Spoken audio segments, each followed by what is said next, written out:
안녕하십니까, PC볼입니다. 이번에는 이제 2021년 1회 때 나온 전자계산기 조직 응용기사 필기 기출문제, 거기서 이제 3과목 전자계산기 구조, 전자계산기 구조 과목의 문제를 풀어보겠습니다. 이번 시험에서 이제 3과목은 이제 41번부터 60번까지지요. 그러면은 대충 전체적으로 봤을 때는 되게 평이하게 나와서요. 골고루 그 범위 내에 어떻게 뭐 편협적으로 나온 건 별로 안 보이고, 뭐 여기서 좀 뭐 많이 나왔다 싶은 거를 굳이 찾자면 뭐 인터럽트 좀 되겠네요. 인터럽트가 이제 48번에도 있고 56번에도 있고, 그 다음에 60번에 폴링도 이제 인터럽트의 종류죠. 이렇게 세 문제가 인터럽트에서 나왔고, 그 외에는 뭐 그렇게 한 군데에서 막 나온 건 없습니다. 평이하게 나왔습니다. 난이도도 되게 좀 쉬웠던 것 같아요. 풀어보니까는 그렇게 뭐 어려운 문제라고 느껴지는 문제는 없었습니다. 그럼 먼저 첫 번째 41번의 이제 문제를 보겠습니다. 캐시 설계 시 고려사항이 아닌 것은, 이것도 되게 쉬운 편인데, 캐시가 뭔 줄 알면은 뭐 답을 찾을 수 있는 문제입니다. 그럼 캐시가 뭔지를 잠깐 살펴보고 가면요. 캐시 메모리는 주기억 장치의 접근 시간과 프로세서 논리 회로와 프로세서 논리 회로와의 속도 차이를 이제 줄이기 위해서 쓰이는데, 참조의 국한성에 해당되는 데이터를 캐시 메모리에 저장하여 시스템의 성능을 높인다. 여기서 이제 참조의 국한성에는 이제 Locality over Reference라고 해서, 우리가 이제 파일을 참조하는데 자주 쓰이는 그게 있어요. 데이터가 있어요. 자주 쓰이는 거는 이제 주기억 장치가 아니라 캐시에 갖다 놓고 쓰면 더 빠르니까는. 그런 참조의 국간성에 해당되는 데이터를 이제 캐시 메모리에 놔두고 써야지 전체적인 시스템의 성능이 좋아진다는 겁니다. 이거는 이제 도시카에서 보면은 CPU가 이제 그 프로그램을 실행하고 연산을 이렇게 하려고 하면은 이제 기억 장치에서 이제 자료를 가져와야 되겠지요. 가져오고 기록하고 뭐 이런 식이 되는데, 주기억 장치에서도 가져오지만은 자주 쓰이는 거는 캐시에 담아놓고 쓴다. 더 가까이 있고 더 빠르고 하기 때문에요. 일반적으로 용량은 주기억 장치가 큽니다. 왜냐? 캐시는 비싸거든요. 캐시가 너무 비싸기 때문에 비교적 싼 주기억 장치의 용량이 뭐 32K죠. 이거 512고 이렇게 이런 식으로 보통 형성이 되어 있고, 캐시 메모리의 성능은 이제 히트율로 따지는데, 히트율이란 이제 히트 플러스 미스 분의 히트라고 하는데, 이게 뭘 말하냐면은 그 데이터가 이제 A라는 데이터가 필요한데, CPU에 A라는 데이터가 만약에 주기억 장치에 있다. 일단 CPU는 먼저 데이터를 찾을 때 캐시를 먼저 뒤집니다. 캐시를 뒤지는데 찾고자 하는 그 A라는 데이터가 없어서 다시 주기억 장치를 뒤지는 것, 이거를 미스라고 합니다. 그런데 이제 이번에는 B라는 데이터를 찾는데 캐시를 뒤져보니까 여기 B가 있었다. 그러면은 바로 연산에 사용을 하겠지요. 이런 거를 이제 히트라고 하고, 그래서 이런 그 히트와 미스를 더한 것 분의 히트를 하면 이제 히트율이고, 이게 곧 캐시 메모리의 성능을 나타내는 거다. 이것도 이제 한 번씩 나오는 부분이고, 실기 필답형에서 나오는 거니까는 기억을 해 놓으시기 바랍니다. 그 다음에 그 주기억 장치에서 이제 참조의 국한성에 해당된 데이터를 이제 캐시로 옮겨와야 되겠지요. 뭐 이런 거를 이제 매핑한다고요. 매핑하는 데서는 이제 이런 방법들이 있습니다. 어소시어티브 매핑이 있고, 직접 매핑, 다이렉트 매핑, 세트 어소시어티브 매핑, 뭐 이렇게 세 가지가 있고, 이거는 뭐 이 문제하고는 크게 상관은 없지만은 캐시 메모리 공부하시면서 이것도 찾아서 보시는 게 좋고요. 그 다음에 이제 캐시에 기록하는 방식은 라이트 도우 방식과 라이트 백 방식이 있는데, 라이트 도우는 여기 적힌 대로 그 쓰는 중에 캐시와 주기억 장치가 동시에 갱신. 말 그대로 이제 A가 아까 없었잖아요. A가 근데 계속 찾으니까 이제 캐시 메모리를 옮겨야 되는데, 이렇게 주기억 장치의 거를 읽어들어서 캐시로 쓰면서 주기억 장치는 그때 바로 삭제를 하고 캐시 메모리에는 기록을 하고, 이게 이제 라이트 도어 방식이고, 라이트 백 방식은 이제 라이트 중에는 캐시만 갱신을 하고, 그러니까 이게 복사해서 쓸 때는 이제 캐시만 갱신을 하는데, 캐시에서 이제 워드가 제거될 때, 캐시에서 워드가 제거될 때는 이제 주기억 장치에 복사하는 거. 캐시에서 일단 참조의 국한성에 해당된 데이터가 있지만은 계속 사용하다 보면 이제 사용률이 떨어져서 필요 없을 때가 있잖아요. 캐시 메모리에. 그럴 때 이제 이거를 삭제하면서 주기억 장치에 복사를 하는 거죠. 이게 이제 라이트백 방식이고, 뭐 이런 게 있다 정도 알고 가시면 되겠습니다. 그러면 문제로 돌아와서 문제를 보면은 캐시 설계 시 고려사항이 아닌 것은 해서 캐시의 크기 당연히 고려를 해야 되겠지요. 뭐 캐시는 클수록 좋겠지만은 뭐 가격도 있으니까 어쨌든 이런 것도 고려를 해야 되고, 교체 알고리즘 아까 말한 그 매핑을 말합니다. 주기억 장치에서 이제 복사해 와 가지고 캐시 메모리에 있는데, 캐시 메모리에 등재는 되었지만은 나중에 이제 사용률이 떨어져서, 그러니까는 참조의 국한성에 해당이 안 되어서 이제 다시 주기억 장치로 돌려줘야 되겠지요. 이런 거에 그 판별하는 알고리즘 같은 것들이 이제 운영 취재 시간에 많이 배우는데, 그런 알고리즘 당연히 고려를 해야 되겠지요. 그 다음에 종송 블록 크기, 이게 종송하고 종송 주고받고 하는 그 종송 블록의 크기 당연히 고려돼야 되고, 하드디스크의 용량은 캐시 메모리랑 전혀 상관이 없습니다. 그래서 답은 4번이 되겠습니다.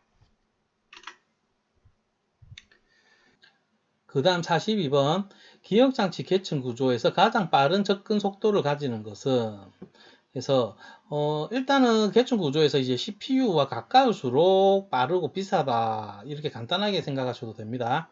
일단 계층 구조를 한번 살펴보면요, 일반적인 이제 폰노이만 구분은 이제 CPU가 있고, 이제 입력 장치와 출력 장치 이렇게 구성이 되어 있고, CPU 내부에는 이제 컨트롤 유닛, 제어 장치와 ALU, 산술 장치, 계산하는 연산 장치가 이렇게 있고, 이제 메모리 유닛, 저장 장치와 이렇게 그 파일을, 그 자료를 주고받고 하면서 이렇게 작동을 하는 게 이제 폰노이마 구조지요. 폰노이마 구조는 이렇고, 그 메모리 계층을 한번 보면요. 방금 본 문제에서 41번 볼 때 이제 CPU 캐시 메모리 보면서 이제 이 부분을 봤지요. 그래서 CPU는 이제 캐시랑 이렇게 캐시와 주기억 장치 이렇게 둘 다 이렇게 소통을 하고 있고, 캐시와 주기억 장치는 이제 국한성에 해당되는 게 이제 주고, 그 다음에 국한성이 떨어진 것은 다시 돌려주고, 이런 방식으로 이렇게 서로 연락을 주고받고 있고, 주기억 장치가 이제 IO 프로세서를 통해서 얘의 이제 통제하에 액세서리 메모리, 그러니까는 이게 보조기억 장치지요. 보조기억 장치의 내용을 이렇게 가져올 수가 있습니다. 그래서 일반적으로 프로그램을 실행한다고 하면은 보조기억 장치에 있는 프로그램을 읽어들여서 주기억 장치에 등재하는 게 프로그램을 실행한다, 이렇게 생각하시면 돼요.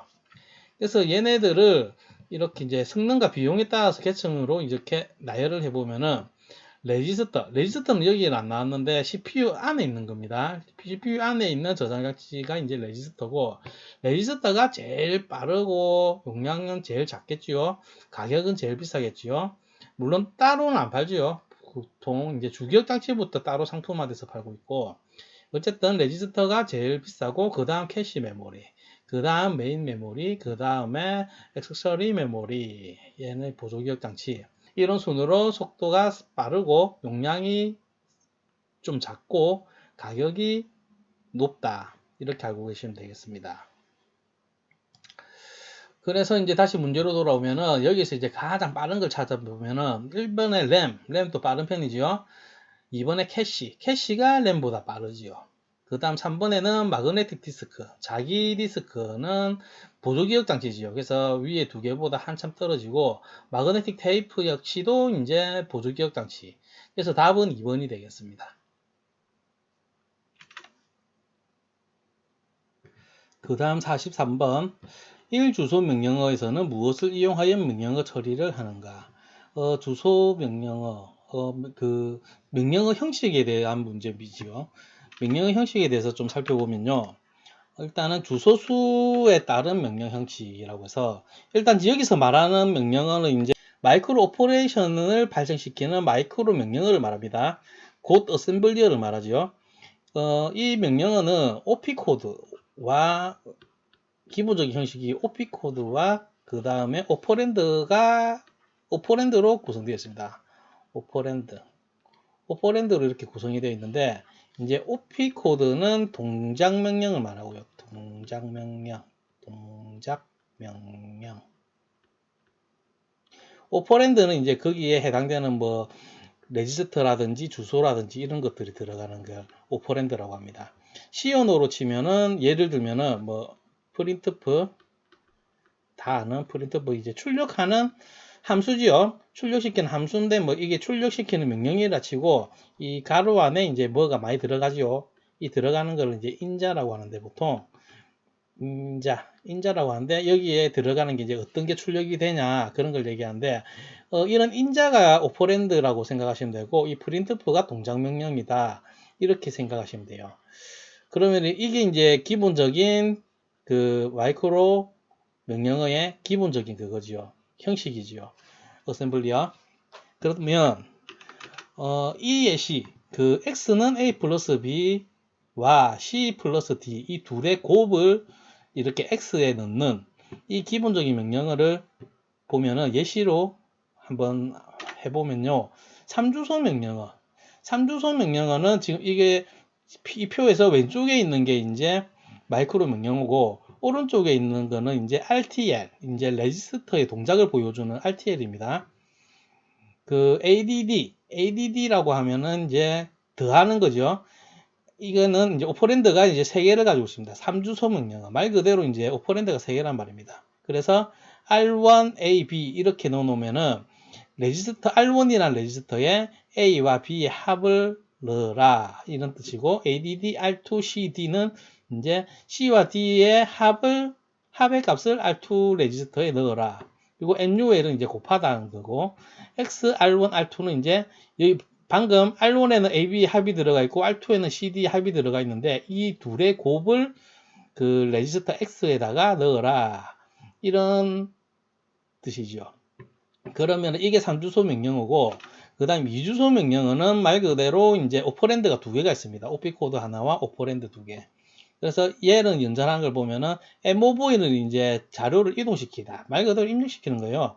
R1A 하면은 R1이라는 레지스터에 A 값을 놓고 ADD R1B 하면은 R1 레지스터에 B를 더해서 방금 여기 A를 넣었으니까 여기 A 값이 있겠지요. 이걸 더해서 다시 R1에 놓고 그 다음에 MOV R2C는 C의 값을 레지스터 R2에 놓고 ADD R2D는 그 R2와 R2에 있는 값과 그 DU를 합한 값을 다시 R2에 넣고 그럼 이제 C와 D의 합이 되죠.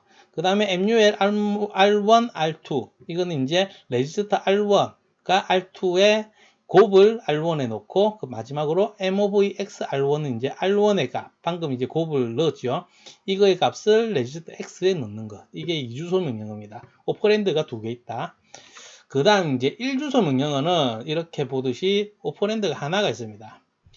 오퍼랜드가 하나가 있고 하나씩 보면은 로드 A는 이제 AC에다가 A에 넣는 거예요. AC는 이제 accumulator 적을까?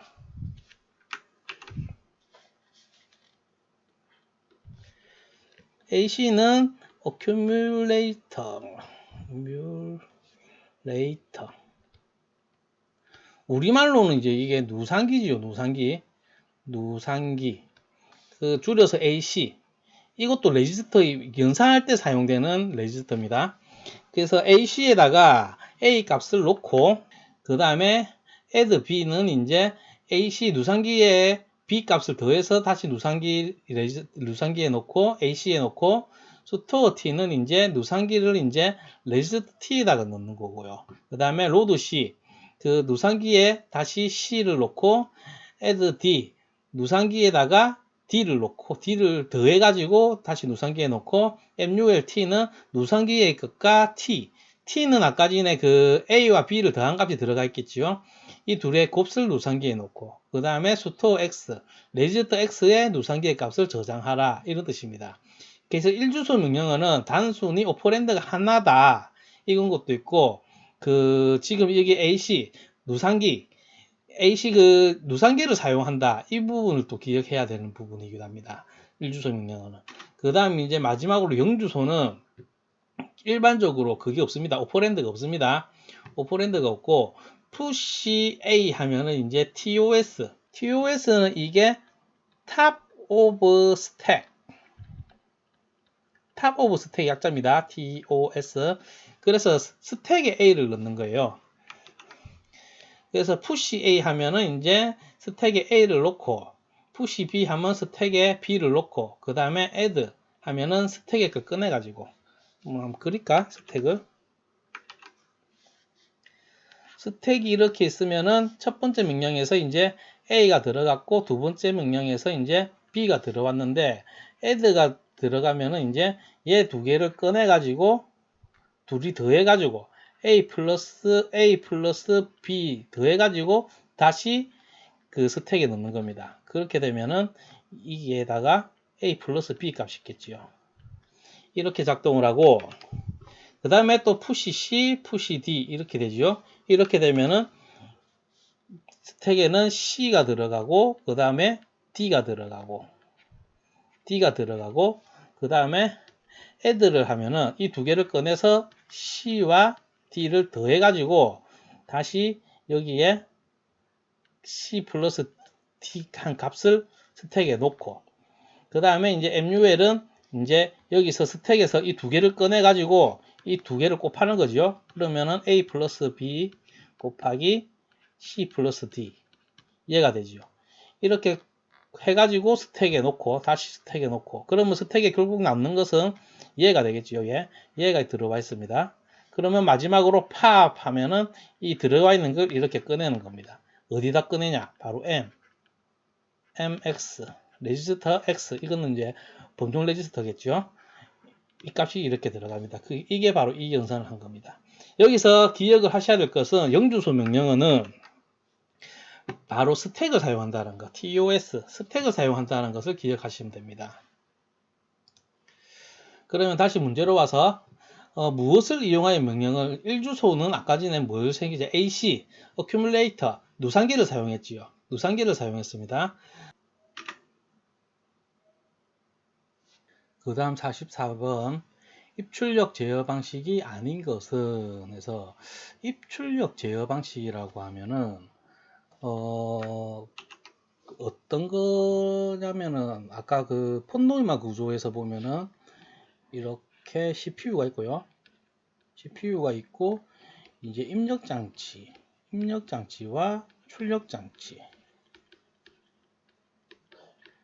출력장치, 그 다음에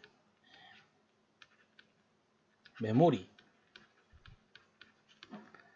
기억장치. 일단은 거시적으로 그리면은, 대충 그리면은 이게 이제 컴퓨터의 구조가 되잖아요. 전체적인 구조. 여기서 입출력 제어 방식이란 말로 이걸 말합니다. 이거를 말하고, 여기서 이제 CPU가 이제 그 컴퓨터에서 모든 연산이라든지 동작에 간장하는 거는 보통 CPU거든요. 보통. 뭐 전체는 아니고 보통 CPU인데, 여기서 이제 IO를 어떻게 관리를 하느냐, 그래서 이 방식을 묻는 거예요.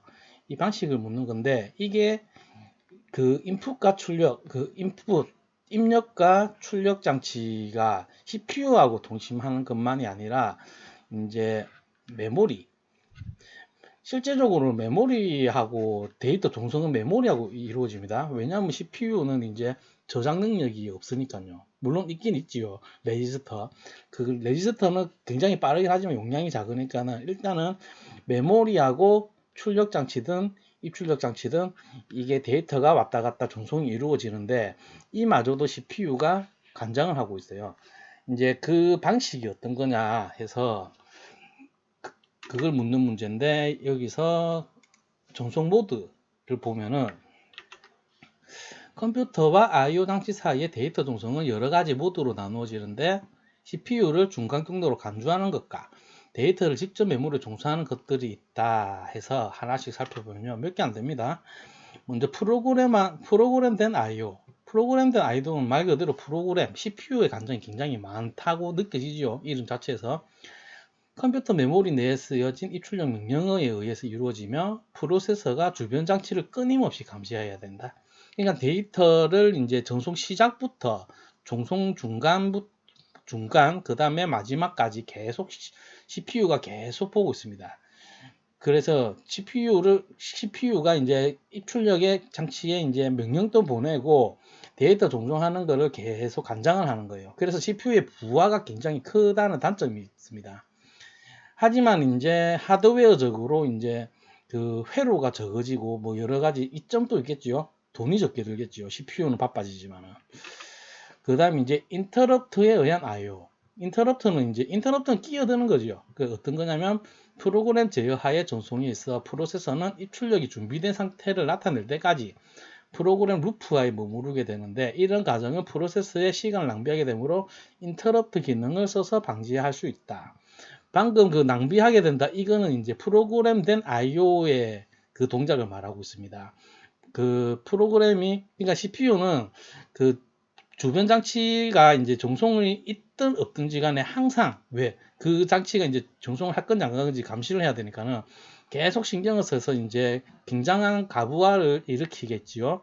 그런데 이제 인터럽터 같은 경우에는 CPU가 이렇게 동작을 하고 있는데 CPU 동작이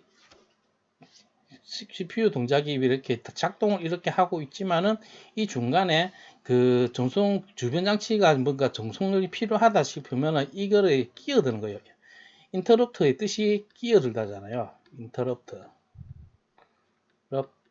이게 끼어드는 거잖아요. 그래서 CPU는 이제 수행을 멈추고 이 인터럽트를 보는 겁니다. 이 왜 끼어들었지 하고 슬쩍 보면 이제 그때서야 이제 입출력에 이제 신경을 쓰게 되겠죠. 그래서 이제 방금 본 프로그래머된 I/O보다는 CPU의 부담을 많이 줄이는 거겠죠.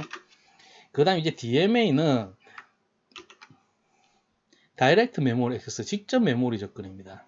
인터페이스는 데이터를 메모리 버스를 통하여 메모리와 데이터 종송을 행한다. CPU는 인터페이스에 메모리의 시작 주소와 전달하고자 하는 워드의 양을 전해줌으로써 DMA 전송을 시작하며 CPU는 다른 일을 하게 된다.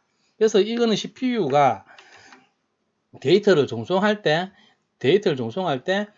알려줍니다. 그 주기억 장치에 이제 일로 보내라 해서 그 시작 주소를 가르쳐 주고 어느 정도의 양을 사용할 것인지 이제 알려주고 이거 하고 나서 이제 전송하는데 시간이 걸리겠죠. 이거는 이제 CPU가 이제 무시를 하고 CPU는 자기 일만 하는 거예요. 이게 이제 DMA의 방식입니다. 방금 본 그 전송보드 뭐 이 세 가지가 이제 주된 전송 방법이고 다 여기서 문제를 다시 보면은 제어 방식이 아닌 것은이니까는 DMA 직접 메모리 액세스, 다이렉트 메모리 액세스, 직접 접근 방식이었죠. 아까 봤고 프로그램에 의한 I/O도 있었고 인터럽트에 의한 I/O도 있었고 근데 클러스터링에 의한 I/O 이런 건 없습니다. 그래서 답은 4번이 되겠습니다. 그 다음은 45번 입출력 장치와 주기억 장치 사이에서 자료 전달 위한 통신 경로는 그래서 입출력 장치가 이제 주변 장치입니다. 주변 장치를 말하고 보통 통신 경로는요 그 버스를 사용합니다. 버스를 사용하는데 그 이 3번 4번은 그 답이 될 수가 없어요. 이거는 경로가 아니고 프로세서입니다. 이거는 이제 채널 프로세서, 채널만 있으면 고민해 볼 만한데 채널 제역이 이렇게 붙어 있으면은 채널을 이렇게 조절하는 그 컨트롤하는 유닛을 말하거든요. 이것도 하나의 프로세서고 DMA도 마찬가지. DMA만 있으면 고민할 만한데 DMA 제역이 되어 있으면은 고민할 것도 없어요. 이거 두 개는 경로를 말하는 게 아니고 프로세서를 말해요. 그러면 내부 버스, 외부 버스 두 개에서 고민을 해야 되는데 버스는 이제 그 이 과목 데이터 통신에서 나오지요. 그 네트워크 그 토폴로지에서 뭐 성형, 링형 뭐 이렇게 나오는데 거기서 이제 버스 같은 경우에는 이제 하나의 라인으로 구성이 되어 있죠. 버스가 이렇게 쭉 있으면은 이제 각각의 이제 단말기 노드라든지 이런 것들이 쫙 있고 이런 게 다 있고 이제 주국에서 데이터를 쭉 보내면 이 데이터는 이 회선으로 쭉 갑니다.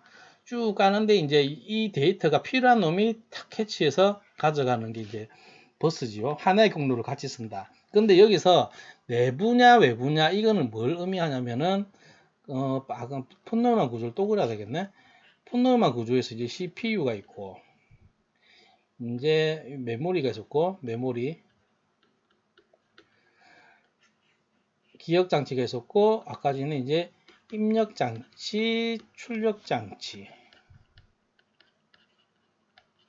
이렇게 있으면은, 이제 얘네들하고 통신하는 거, CPU가 얘네들하고 통신하는 거는 이게 이제 외부 버스라고 부르고요. 외부 버스.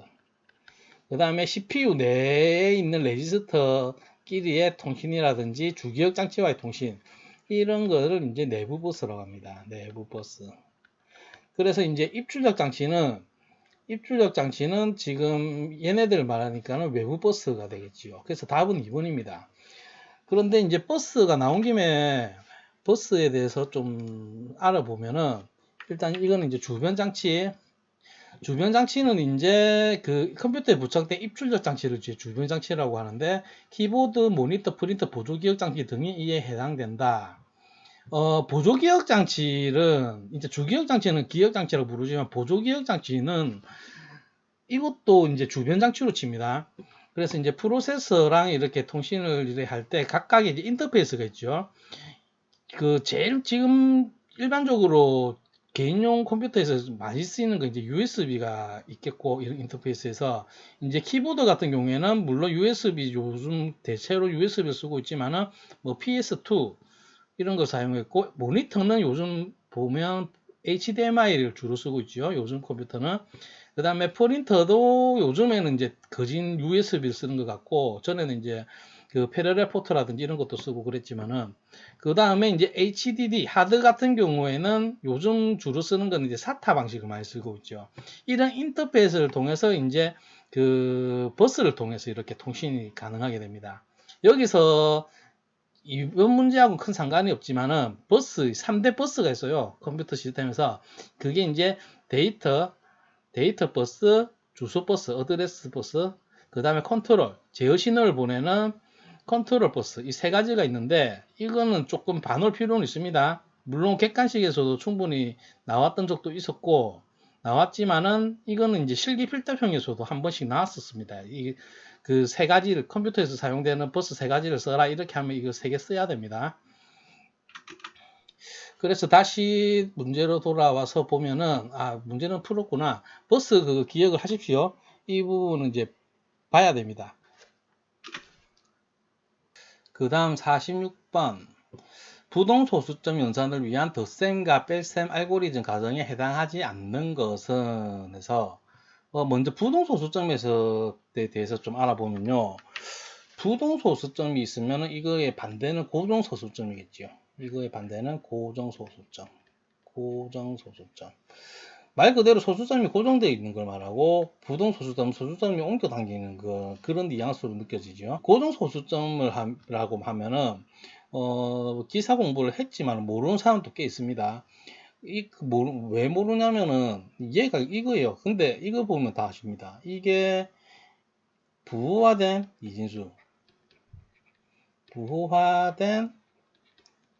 이진수. 하면은 1의 보수, 2의 보수 방식 뭐 이런 식으로 해가지고 이제 공부를 하셨을 거예요. 얘가 고정 방식이에요.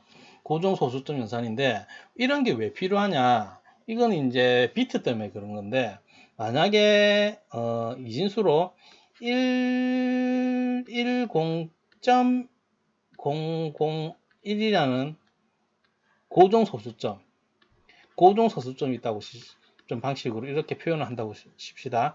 이렇게 하면은 이제 필요한 거는 이제 총 6비트가 되겠죠. 하나, 둘, 셋, 넷, 다섯, 6개. 이렇게 있으니까. 그럼 6비트로 이렇게 고정 소수점 방식으로 표현할 수 있는 거는, 제일 작은 수 000.000, 제로겠네.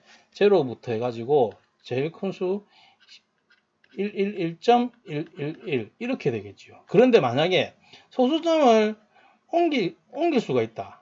이렇게 되면은 얘가 표현할 수 있는 거는 일단 제로부터 111 이렇게 돼요. 소수점 여기 있다 치고 여기다 치면은, 그러면은 표현할 수 있는 범위가 훨씬 많아요. 얘도 6비트고 6비트를 사용하고 있고 얘도 6비트를 사용하고 있거든요. 그런 이점 때문에 부동소수점을 로 표현을 하게 되는 겁니다. 어쨌든 지금은 이제 부등소수점에 관련해서 알아야 되니까는 여기서 이제 연산은 어떻게 하냐. 부등소수점에 대해서 자세히 알아보면은 이런 식으로 이제 부등소수점은 어떻게 표현을 하냐. 일단 수학적으로 보면은 마이너스 1, 2.345라는 숫자가 있다. 얘를 이렇게 표현하는 겁니다. 하나씩 살펴보면은 이 마이너스 1의 1승 1승이니까 당연히 마이너스 부호를 결정하는 거죠. 이 지수는 이제 부호를 결정한 겁니다. 이게 만약에 0승이다 하면 이제 1이 되니까는 플러스가 되겠고, 그 다음에 이제 이거 10의 2승, 이게 2는 이제 이 소수점의 위치를 표현을 해요. 이 지수는 소수점의 위치를 나타내고, 지금 0.12345 얘는 이제 그 가수고요. 그래서 얘가 이렇게 됩니다. 지금 이거는 이제 부호를 나타내는 비트가 되겠고, 그 다음에 얘는 이제 지수, 익스폰트, 지수를 나타내고 얘는 이제 가수로 나타냅니다. 그래서 이거 영어로도 좀 알아놔셔야 돼요. 이게 이제 사인, 이게 지수가 이제 익스포넌트, 그 다음에 그 얘가 이제 가수가 이제 프랙션 아니면은 멘티사라고도 합니다. 영어로도 옛날에 물었기 때문에 일단은 이렇게 아시고, 얘네들이 하면은 이렇게 하면은 이제 그 이 비트와 이 비트는 이제 얘의 이제 소수점을 결정을 하게 되겠죠. 부호를 결정하고 소수점을 결정할 수 있고, 얘만 이렇게 저장을 하고 있어야 됩니다. 가수를. 이거는 이제 IEEE754. 그러니까 이제 IE에서 이제 제정한 부등소수점을 표현하는 기술 표준이 되겠고, 정규화란 그 가수의 최상위 비트. 가수의 최상위 비트가 이제 0이 아닌 경우, 얘가 0이 아닌 경우 정규화가 되었다고 한다. 이렇게 말하고 있죠. 한마디로 정규화가 아닌 것은 뭐 이걸 말합니다.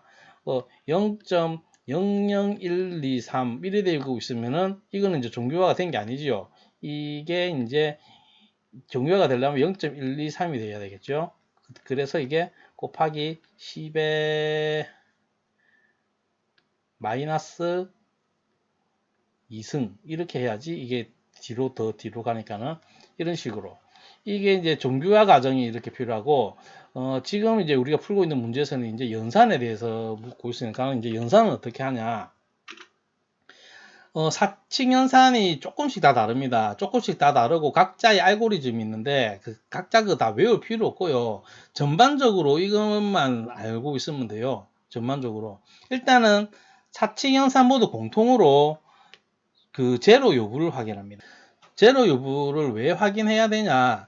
0이냐 아니냐는 연산 방식에 굉장히 많은 영향을 미쳐요. 먼저 이제 덧셈과 뺄셈 같은 경우에는 두 개의 수를 이제 더하든 빼든지 간에 그 플러스 둘 다 플러스면 결과는 당연히 그 뺄셈이든 덧셈이든 플러스가 되겠지만, 부호가 만약에 다르다, 하나가 플러스고 하나가 마이너스다 이래 되면은 이 연산의 결과는요, 이 연산의 결과는 이 절대값이 큰 거에 부호를 가져요. 덧셈의 경우.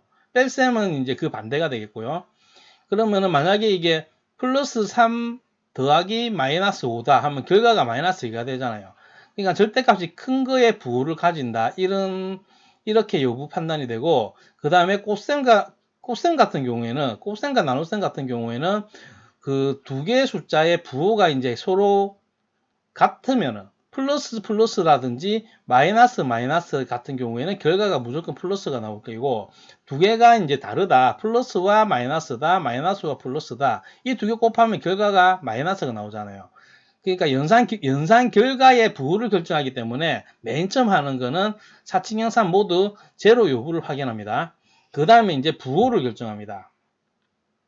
부호를 결정을 하는 거는 이제 방금 봤던 이런 알고리즘으로, 덧셈 같은 경우에는 절대값이 큰 거의 부호, 그 다음에 그 뭐고, 곱셈 같은 경우에는 이제 플러스 마이너스 그 두 개의 숫자가 부호가 같은지, 둘 다 뿔뿔 마이너스인지 아니면 두 개가 다르든지 해서 결과의 부호가 이제 결정을 먼저 하고, 그 다음에 지수 가수를 조정합니다. 지수 가수를 조정한다는 것은 그 얘를 조정을 해가지고 가수를 이렇게 조정한다는 건데, 이거는 이제 보통 덧셈과, 보통이 아니고 이거는 이제 덧셈과 뺄셈에 해당이 돼요. 이거 이거 보면은 이제 수학적으로 생각을 하면은 지금 보면 D를 잠깐 먼저 보면은 이제 지수연산 따로 하고 가수연산을 따로 하거든요. 얘네들을 따로 하려고 하면 이제 자릿수를 맞춰줘야 되잖아요. 예를 들어서 10의 2승 곱하기 그 숫자 하나가 10의 2승 곱하기 0.12고 그 다음에 덧셈 연산을 한다. 그러면 이거는 10의 3승 곱하기 0.12다. 0.12다. 얘네들 덧셈 연산을 하려고 하면은 나중에 결국에는 이제 가수만 연산을 해야 되니까는 이거를 이렇게 계산을 하면은 24가 되잖아요. 0.24가 되잖아요. 이렇게 하는 게 아니라 이게서 그 자릿수를 이게 얘를 맞춰줘야 돼요. 덧셈 뺄셈 같은 경우에는 얘를 맞춰줘서 어떻게 맞추냐면은 얘를 10의 3승으로 만약에 만들었다. 삼성으로 만들면은 이거는 0.012가 되겠고 이거는 이제 그대로 10의 3승 곱하기 0.12 이렇게 되면 이제 0.12 더하기 0.012가 되니까는 결과가 제대로 나오지요. 132 이런 식으로 가수만 이렇게 연산을 할 수 있게끔 이렇게 됩니다. 그래서 덧셈은 이렇게 하고 가수 연산하고 마지막에 정규화는 원래대로 이렇게 하면 되는 거고 그 다음에 이제 곱셈과 나눗셈 같은 경우에는 지수가수 조정은 필요 없고요. 바로 지수 연산을 하게 돼요. 곱셈 같은 경우에는 만약에 방금 봤던 이게 곱하기다. 곱하기라면 이것들을 쭉 보면은 이제 그 수학 때 해봤잖아요. 이거 곱하면 어떻게 됩니까? 두 개 더하면 되죠. 10의 5승이 되죠. 10의 5승. 그 다음에 얘네들은 따로 곱해주고. 그래서 이제 지수 연산을 하고 지수 연산을 한 후에 가수 연산을 해가지고 정교를 합니다. 그래서 이제 그 곱셈과 나눗셈은 여기서 살짝 달라집니다. 근데 이거는 수학적으로 생각을 하면은 구분이 가요. 덧셈에서 지수 연산할 필요 없지. 곱셈 나눗셈에서는 지수가수 할 필요 없지. 이런 거를 이제 수학적으로 생각하면 충분히 되기 때문에 대략적인 연산은 이런 게 거친다라고 알고 계시면 됩니다. 그래서 다시 문제로 돌아와서 보면은 부동소수점 연산을 위한 덧셈과 뺄셈 알고리즘 과정에 해당하지 않는 것 덧셈과 뺄셈입니다. 덧셈과 뺄셈 일단 제로인지 여부는 이제 사칙경산 모두 해당되는 거고 제로 여부는 반드시 봐야 되고 그 다음 정수의 위치를 조정한다. 정수의 위치를 조정한다는 게 정수의 위치를 어떻게 조정하지? 일단은 넘기고요. 가수를 더하거나 뺀다. 가수는 그 덧셈 뺄셈에서 당연히 마지막에 그 종교화 전에 가수 연산을 당연히 해야 되니까는 3번도 맞는 거고 결과를 정규화한다. 정규화하는 거는 결과 정규화하는 거는 사칙 연산 모두 마지막에 정규화로 마무리됩니다. 그래서 이제 정수의 위치를 조정하는 거는 뭐 지수 가수도 아니고 정수는 이제 없어요. 방법은 이제 부호, 지수, 가수 이 세 개로 이루어지거든요. 그래서 이제 말이 안 되는 거는 답은 2번이 됩니다. 그 다음은 47번 플립플롭 회로에서 2분주가 가능한 회로는 해서 이제 플립플롭에서 2분주가 되는 걸 골라야 되는데 뭐 일단은 2분주가 뭐냐 일단은 분주가 뭐냐면요 분주는 말 그대로 뭘 나누는 거예요.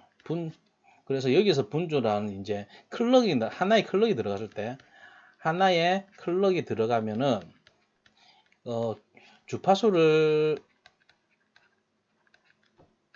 n분의 1로 나누는 거 이런 걸 말합니다. 그러니까 이제 클럭이 또용 이렇게 이제 있잖아요. 클럭은 이제 파동수잖아요. 파동수를 나눈단 말입니다. 그럼 이 문제에서는 2분주니까는 파동수를 2분의 1로 만드는 효과를 내는 회로가 어떤 거냐 이걸 찾는 겁니다. 그래서 이거는 그대로 할까? 여기서 그러면 이렇게 파동이 있다 치자. 그러면은 이 y축 이렇게 했으면은 얘가 이제 이 기준으로 여기가 이제 이거는 이제 여기서 똑같이 쓰면은 CP가 여기서 1 여기서 1 여기서 1 여기서 1, 여기서 1 이런 식으로 이제 신호가 가잖아요. 이거는 이제 t 시간입니다. 시간에 따라서 이렇게 또용또용또용 신호가 가잖아요. 나머지는 그럼 0이겠죠. 0, 0, 0, 0, 0 이렇게 되고, 그럼 1번부터 보면은 1번에 보면은 이제 이거는 D 플립플롭이죠. D 플립플롭의 특성표는 D가 이제 1일 때 1이고 0일 때 0입니다. 그러니까 이제 클럭이 들어갈 때마다 이렇게 작동을 하는 거예요. 즉 얘가 갖고 있는 정보가 1이면 1이 나오고 0이면 0이 나오고, 그래서 이걸 그대로 1번을 해보면 CP가 들어갈 때마다 D가 갖고 있는 거 처음 값을 1이라고 가정을 하고, 처음에 뚱 때리면 이제 출력이 이제 1이 나오겠지요. 1이 뚱 나오는데 CP가 들어가면 이제 이 갖고 있던 이거에 역수가 들어가요. 역수가 들어가면 역수가 그 다음 튀어나오는 거는 이거 역수가 나온다는 거죠. 그래서 10, 10 이런 식으로 나옵니다. 그래서 이게 이제 그 파동이 칠 때마다 여기서 이제 이거 1번에 있는 플립플롭은 1 발생시키고, 그 다음에 또 파동시키면 이거 역수가 나오고, 그 다음에 그 다음 이제 신호가 들어오면은 1 됐다가 0 됐다가 1 됐다가 이런 식으로 된다는 거예요. 그러면은 신호 들어올 때마다 이제 그 변하는 거니까는 여기서는 이제 계속 유지가 되겠죠. 여기서 0, 0, 여기서 1 됐다가 1로 유지되다가 여기서 0 됐다가 0 됐다가 1 됐다가 1 됐다가 이런 식으로. 그래서 얘 같은 경우에는 그 얘가 2배로 늘어납니다. 색깔을 바꿔서 이 1번을 이 노란색으로 하면은 얘는 이제 이런 효과가 나요. 이게 이제 요런 식으로 이렇게 한번 올라갔다가 2번 올라갔다가 이렇게. 그래서 한마디로 파동수가 줄어드는 거죠. 파동수가 2분의 1이 되는 거죠. 한마디로 주파수. 그래서 답은 1번이 되겠고요. 나머지 문제도 한번 확인을 해보면 2번 같은 경우에는 계속 이제 D의 상태는 1입니다. 계속 1이니까는 이거 컨트롤 신호가 들어올 때마다 계속 1 이렇게 돼요. 그러면 얘랑 똑같이 여기 1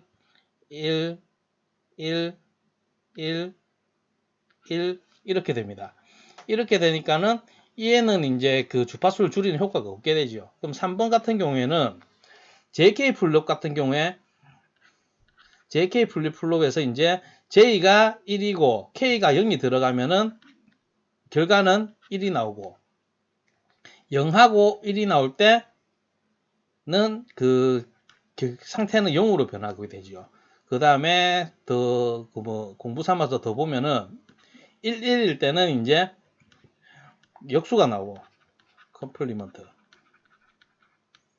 역수가 나오고, 0, 0일 때는 노 체인지.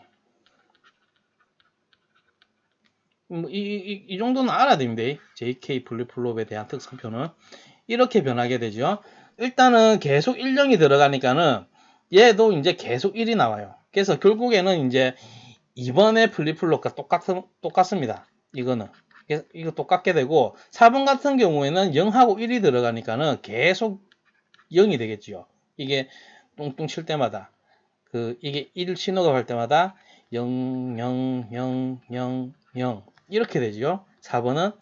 그래서 그 주파수 파동수가 2분의 1로 되는 것처럼 보여지는 건 일단은 1번이다. 이렇게 아시면 됩니다.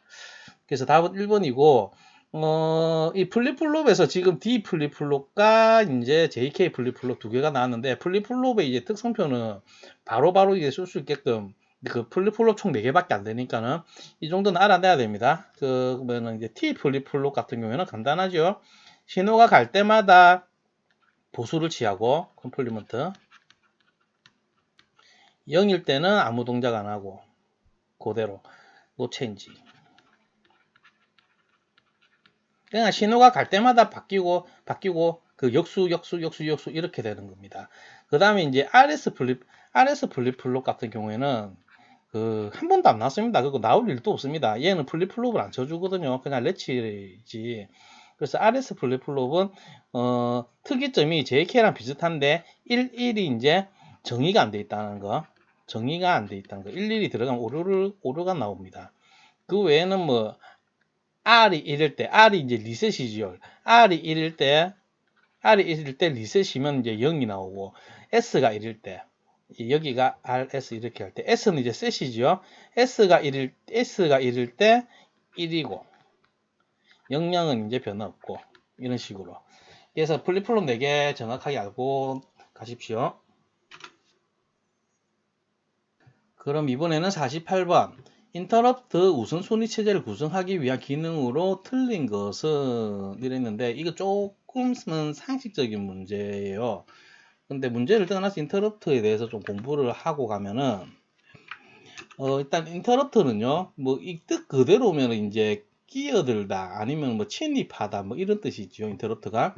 CPU가 계속해서 플래그를 검사하고 있는 게 아니고, 플래그가 세트되면 현재 수행 중인 프로그램이 중단되고 입출력 전송을 수행할 수 있게 하는 것이다 해서, 이 플래그는 이제 코딩을 많이 해보신 분은 이제 좀 익숙할 건데, 플래그는 그 뭔가의 상태 유무를 말하지요. 플래그 변수 이렇게 해가지고 얘가 0일 때는 가만히 있다가 1일 때는 얘가 그 프로그램에 따라서 다른데, 1일 때 얘 상태는 그 우리가 판별하는 무슨 어떠한 뭔가의 상태다, 그런 뜻인데, 플래그가 이제 깃발이죠. 깃발인데 이제 100개를 들면 항복을 표시하는 거고 뭐 그런 의미도 있고 그렇잖아요.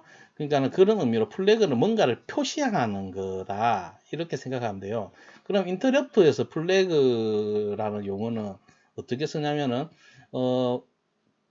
그 얘가 아까 전에 그 봤던 입출력 장치, 얘가 이제 종송 상태다, 종송을 해야 되는 필요한 상태다 하면 이제 깃발을 내 필요하여 하고 이제 깃발을 드는 거, 그런 의미의 그 신호라고 보시면 됩니다.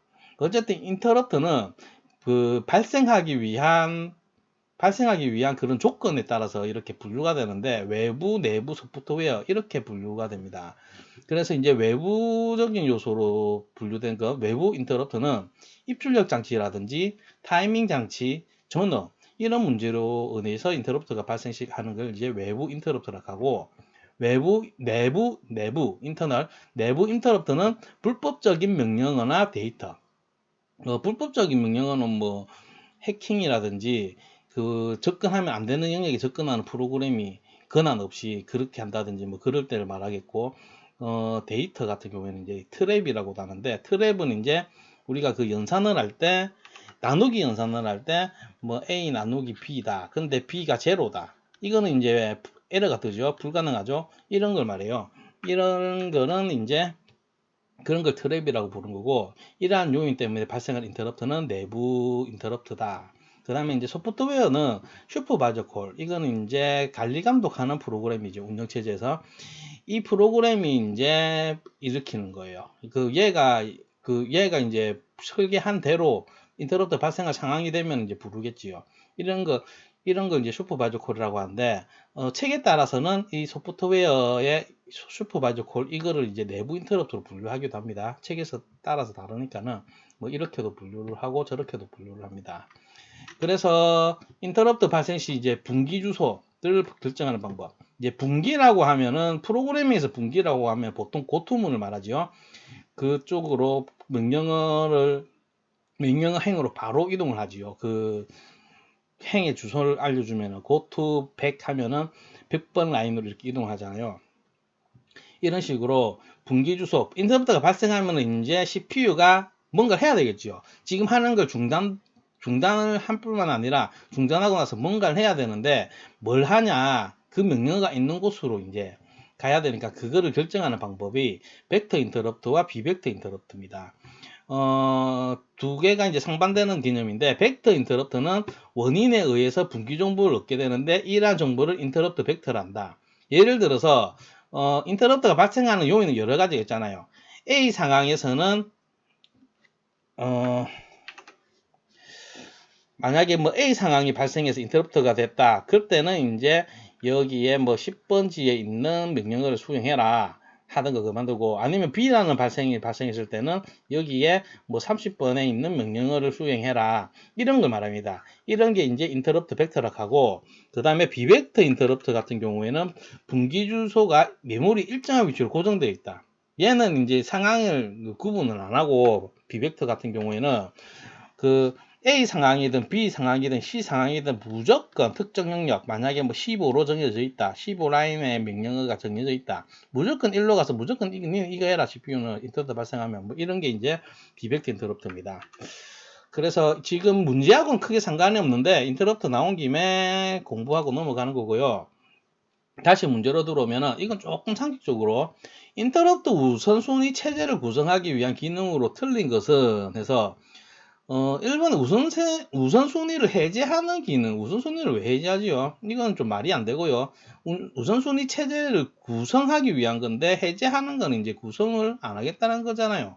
이 좀 말이 안 됩니다. 그래서 답은 이제 틀린 거니까 1번이고, 그 다음에 2, 3, 4는 이제 구성할 때 이제 넣어야 되는 기능을 말하죠. 우선순위를 이제 부여하는 기능. 그 다음에 인터럽트 요청 시 우선순위를 판별을 해야 되겠지요. 당연히 판별하는 기능. 그 다음에 우선순위가 높은 것을 먼저 수행하게 하는 기능. 2, 3, 4가 이제 우선순위 체제를 구성할 때 필요한 기능들입니다. 1번. 그래서 답은 틀린 것 1번입니다. 그 다음은 49번. 16비트 시프트 레지스터에서 16비트를 직렬로 입력하기 위해 필요한 클럭 수는, 시프트 레지스터는요, 일단은 먼저 설계도를 한번 보고, 이거 같은 경우에는 이제 4비트짜리 이제 시프트 레지스터입니다. 얘를 보면은요, 일단 기본적으로 시프트 회로는 그겁니다. 당연히 이제 플립플롭이 들어가니까는 당연히 시프트 레지스터는 순차회로입니다. 순차회로인데 그냥 순차회로가 아니고 동기 순차회로입니다. 동기 순차회로는 클럭을 공유한다고 보면 돼요. 얘가 작동하는 게 동시다발적으로 클럭에 의해서, 지금 이제 클럭에 이제 펄스가 발생하게 되면은 뚱뚱뚱 할 때마다 지금 이거 4개가 동시에 작동을 해야 되거든요. 시프트는. 왜냐면은 뭐 이렇게 있다. 한번 뚱 하면은 라이트 시프트라 하면은 00, 10, 1이 이제 이쪽으로 옮겨져야 되겠죠. 이렇게 옮겨져야 되고, 이 자리가 이거라 치자. 얘가 변할 때는 항상 왼쪽에 있는 주고 있던 정보를 자기가 가져오는 거죠. 그래서 이제 옮겨지는 거니까는. 그래서 클럭이 발생할 때마다 각자의 이제 비트들은 자기보다 왼쪽에 있는 비트의 내용을 가져와서 자기 내용으로 이렇게 하는 거니까는 매번 클럭마다 작동을 해야 됩니다. 그래서 클럭이 각자 연결되어 있고, 이거는 지금 그림에서 보는 거는 4비트짜리니까는 클럭이 4개가 필요하겠죠. 그러면은 문제에서는 이제 16비트니까는 이 레치들을, 이 플립플롭들을 16개 붙여놓고 직렬로 이렇게 해놓으면 이제 클럭도 16개를 넣어야 됩니다. 그래서 이제 알면은 되게 단순한 문제예요. 너무 단순해서 의심이 가는 그런 문제. 일단은 답은 3번입니다. 그 다음 50번. 벡터 프로세서에서 사용할 수 있는 알고리즘으로 옳은 것은 돼 있는데, 벡터 프로세서 하면 이제 병렬 구조에서 나오는 용어지요. 그러면은 이제 벡터 프로세서에 대해서 조금 알고 넘어가겠습니다. 벡터 프로세서, 그러니까 배열 프로세서랑 벡터 프로세서랑 이게 같은 의미입니다. 배열 프로세서를 벡터 프로세서라고도 부르고, 많은 자료에서 이런 수업 때 내가 설명드렸지만은, 많은 자료에서 배열 프로세서, 벡터 프로세서를 따로 정의하고 있어요. 얘는 배열 프로세서고, 벡터 프로세서는 벡터 프로세서만의 뭐가 있는 듯이 어려운 말로 이제 다르게 정리를 하고 있는데, 이거 같은 의미입니다. 같은 의미. 왜 그런지는 이제 이론 강의 때 제가 원서를 보여드리면서 얘기를 했는데, 번역에서 좀 실수한 겁니다. 어쨌든 이제 같은 의미고, 대규모의 데이터 배열에 대한 계산을 수행하는 프로세서입니다. 병렬이니까요. 그래서 뭐 자세히 알 필요는 없고, 이거요. 배열 프로세서, 이거는 볼 필요 없고, 이제 SIMD는 이제 플래닛 구조지요. SIMD, 뭐 MIMD, 뭐 이렇게 있잖아요. 이런 경우에 이제 PE는 이제 그 파이프라인들이 이렇게 여러 개 배열로 이렇게 형성돼 가지고 이렇게 처리를 하는 겁니다. 그래서 벡터 프로세서는 이제 배열 프로세서다라는 거를 알고 계시면은 여기서 그러면은 벡터 프로세서에서 쓴 알고리즘이면 배열하고 관계가 있다라는 것을 알아야 돼요. 일단은 보기를 보면은 GALT 알고리즘이라는데 이런 거는 저는 모르겠어요. 이런 게 없어요. GALT는 일단 검색을 해보면 의학용어로 많이 나옵니다. 의학용어로 무슨 조직이 뭐 어쩌고저쩌고 하면서 저는 무슨 말인지 모르겠고요. 제가 알고 있는 GALT는 이제 평가 도구로서 알고 있습니다. 평가 도구란 말은 이제 지능 검사하는 거 도구. 지능 검사할 때 이제 IQ 검사할 때 여러 가지가 있지요. 그 검사 도구가 뭐 ABC도 있고 그 다음에 그 생각이 안 나노. 뭐 이런저런 그 측정하는 도구인데 사람에 대한 그 지능이라든지 감수성 검사하는 것도 있고 있는데 GALT는 아마 무슨 논리력 검사 뭐 이런 걸 겁니다. 아무튼 이것만 보는데 GALT 알고리즘은 저는 이런 건 뭔지 모르겠어요. 그냥 갖다 붙인 것 같아요. 이거는 그 다음에 이제 뱅커스 알고리즘은 그 4과목 운영체제 공부할 때 나오는 거예요. 은행원 알고리즘이라고 하고 우리말로는 이거는 이제 프로세스 이제 처리할 때 이제 교차 상태에 빠지지 말라고 회피하는 알고리즘 중에 하나입니다. 뱅커스는. 그 다음에 이거 3번이 정답인데 3번 나중에 설명하고 먼저 이 소팅 알고리즘 말 그대로 소팅 정렬 알고리즘을 말하지요. 우리가 알고 있는 버블 정렬, 선택 정렬 여러 가지 있잖아요. 그런 걸 말하고 이제 벡터 프로세서는 이제 배열과 관계된 건데 이제 이거는 조금 어렵습니다. 시스톨릭 알고리즘은 이제 그 석박사 논문으로 많이 썼었어요 옛날에. 굉장히 어려운 개념인데 시스톨릭을 간단하게 설명을 하자면은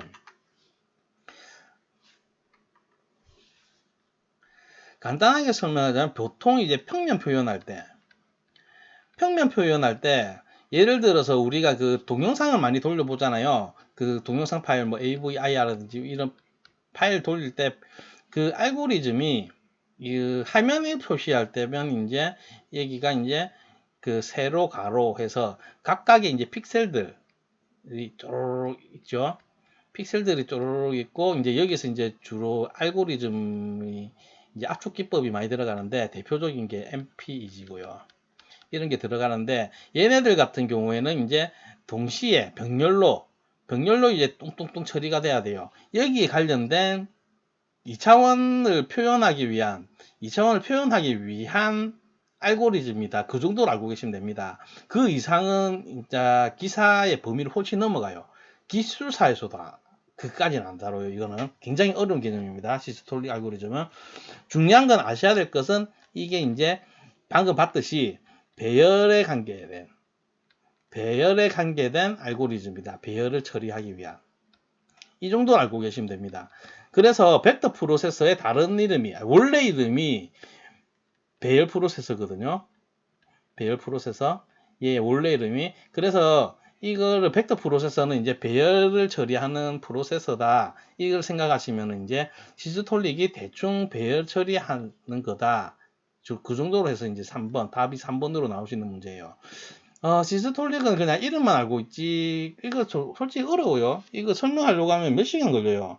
저도 그렇게 잘하지는 못하고, 이것 쪽으로 전공은 아니거든요. 시스톨릭은 아니거든요. 어쨌든 그 정도 어려운 거니까는 그냥 시스톨릭은 배열을 처리하는 알고리즘이다. 이렇게 알고 넘어가시면 됩니다. 그 다음 51번. 병렬 처리와 관계가 없는 것은 이제 병렬 처리와 관련해서 관계가 없는 것을 고르는 건데, 이거는 이제 어레이 프로세서, 얘 같은 경우에는 배열 프로세서를 말하죠. 배열 프로세서. 글자가 이상하다. 그 다음에 이거는 이제 벡터 프로세서를 말하고, 이 두 개는 동의어다. 동의어입니다, 이거. 이거는 동의어다.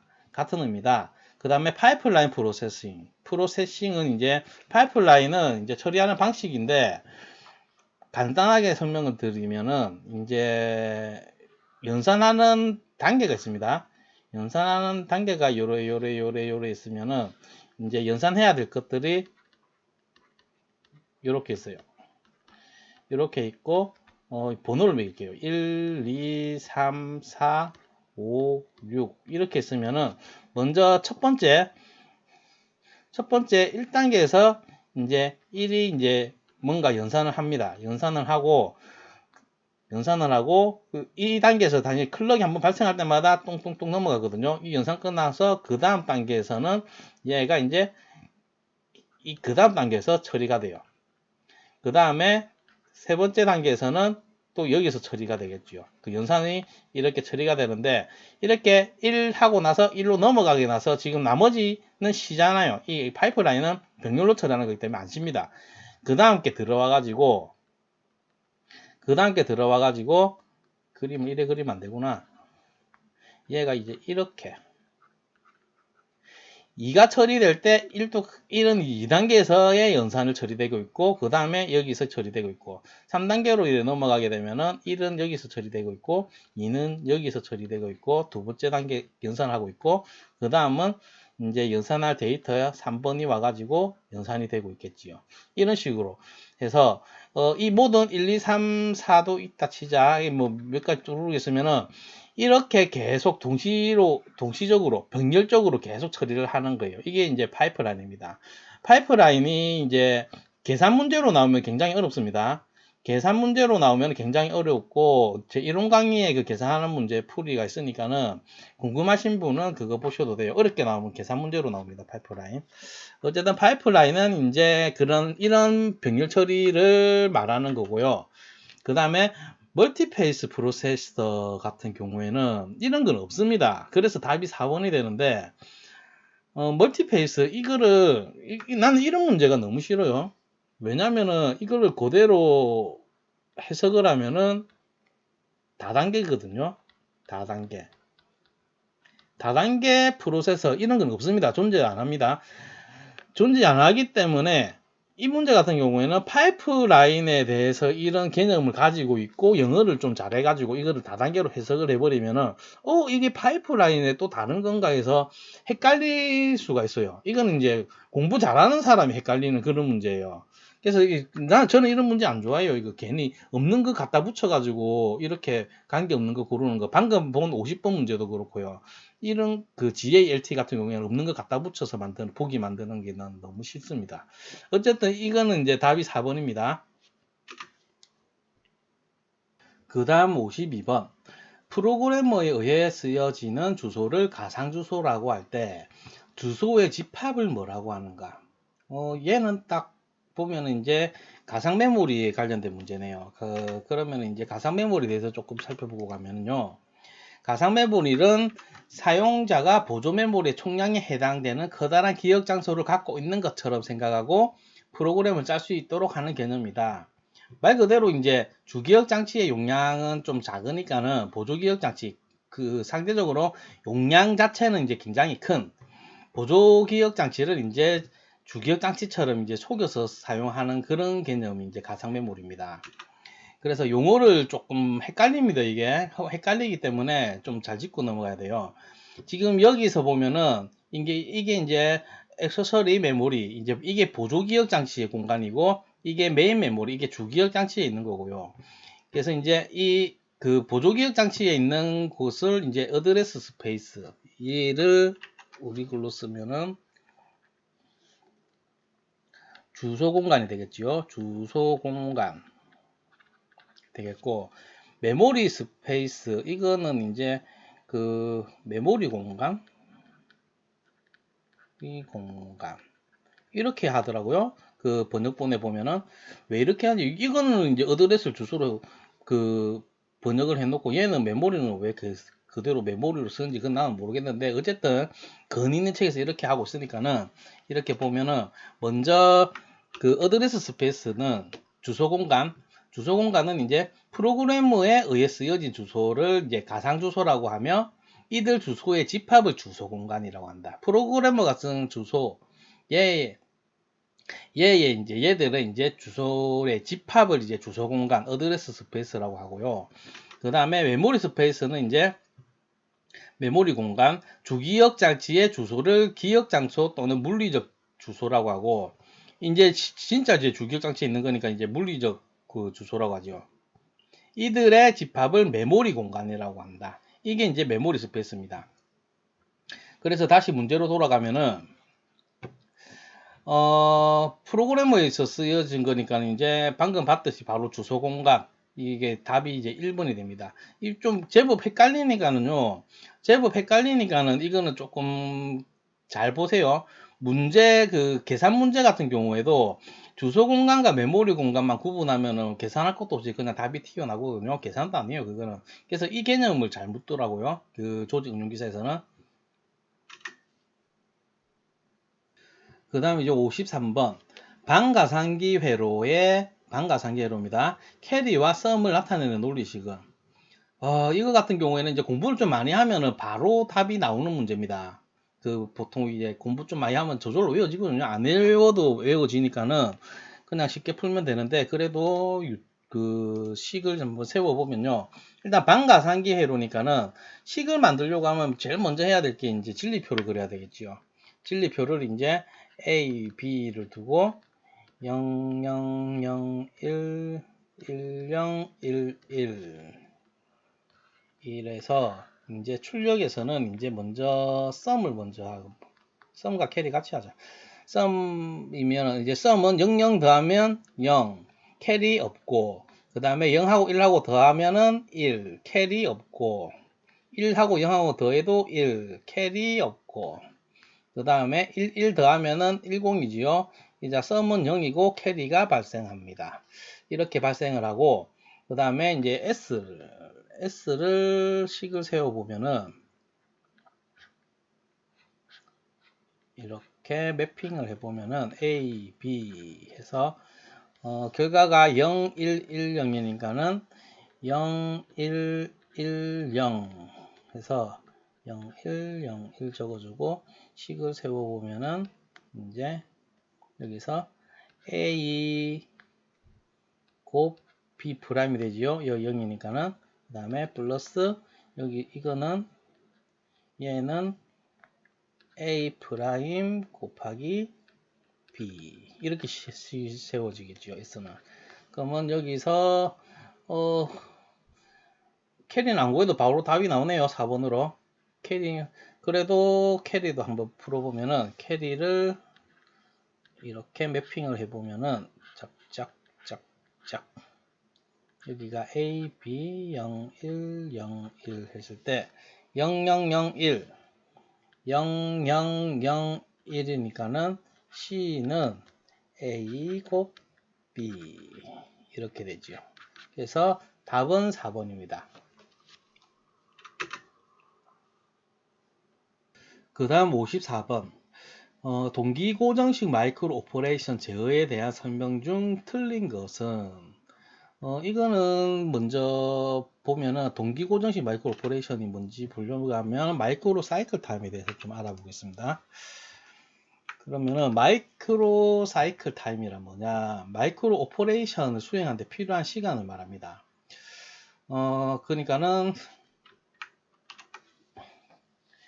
이제 연산을 처리해야 되는 이제 데이터가 있다 하면은 얘가 이제 그 컴퓨터는 그 CPU는요 동작을 하는데 필요한 건 이제 클럭입니다. 클럭 전기가 또용 이렇게 되는데 이게 이제 파동이 몇 번 만에 이게 만약에 3번 만에 수행되는 거면은 한 번, 두 번, 세 번의 클럭 동안에 클럭이 지나야지 이게 수행이 된다 이 말이에요.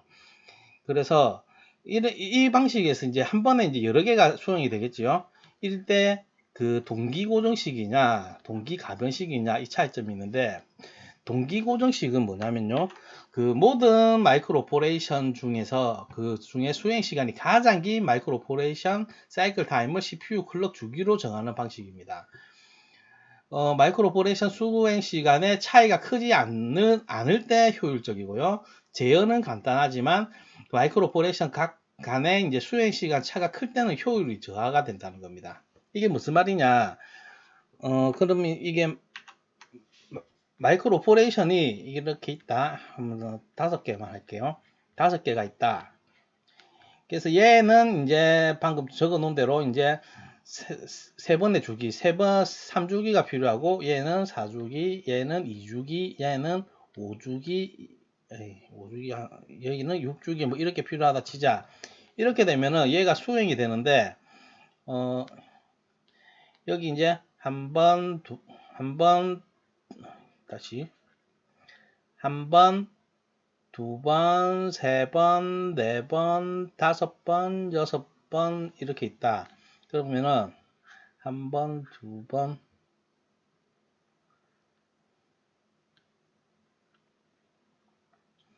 한 번, 2번, 3번, 4번, 5, 6 있는데 얘 같은 경우에는 이제 여기까지 와야지 이제 수행이 끝납니다. 그런데 동시에 이렇게 실행이 되니까는 얘 같은 경우에는 한 번, 2번, 3번 여기서 이제 그 연산이 다 끝나고 나머지 시간은 그냥 노는 거예요.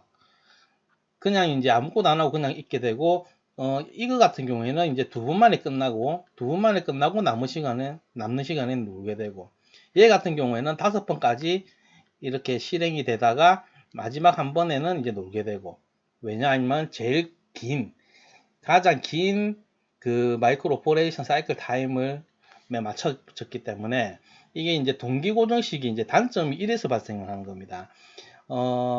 길이가 차이가 많이 난다. 이 같은 경우에는, 얘 같은 경우에는 이제 2서클만 돌면은 이제 실행 끝나고 이제 필요가 없는데 계속 이제 그냥 CPU가 놀게 되지요.